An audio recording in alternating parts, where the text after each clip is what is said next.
不过我要提醒各位啊，国家安全一日是不可以懈怠的。各位都是我们国军的重要的干部，务必要确保国防事务如常的运作啊，让我们军心稳定，民心如常。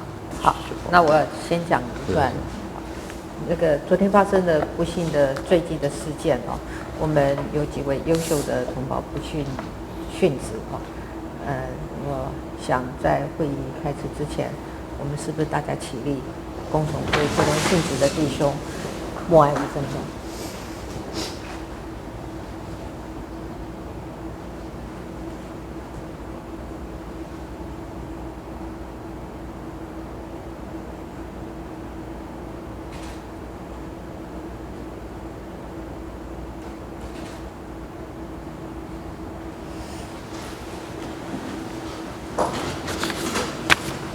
这次的意外啊，是我们国家重大的损失。除了不舍跟哀悼之外啊，我也已经交代了后续的抚恤医疗协助，我们都要从优从宽跟从速啊。不过我要提醒各位啊，国家安全一日是不可以懈怠的。各位都是我们国军的重要的干部，务必要确保国防事务如常的运作啊，让我们军心稳定，民心如常。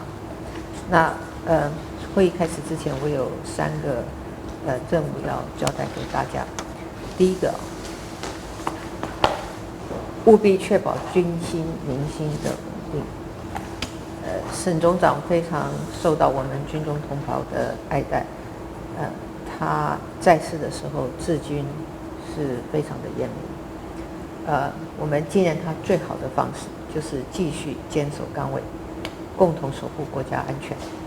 那么国防的事务有完整的分工，也有代理的制度，请大家务必在严部长的领导之下，让国军跟国防事务如常运作，稳定军心。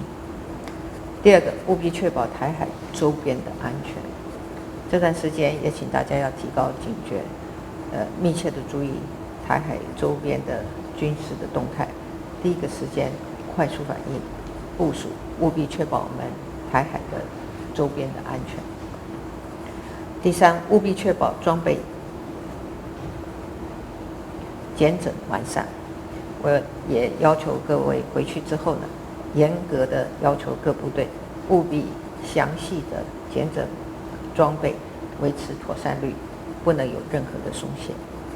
沈总长是我们的弟兄，他的过世让大家都很难过，但让军心稳定，民心如常，是我们3军将领的责任。这3个确保，我要请各位回去后严格督导，认真执行，确保台湾的安全。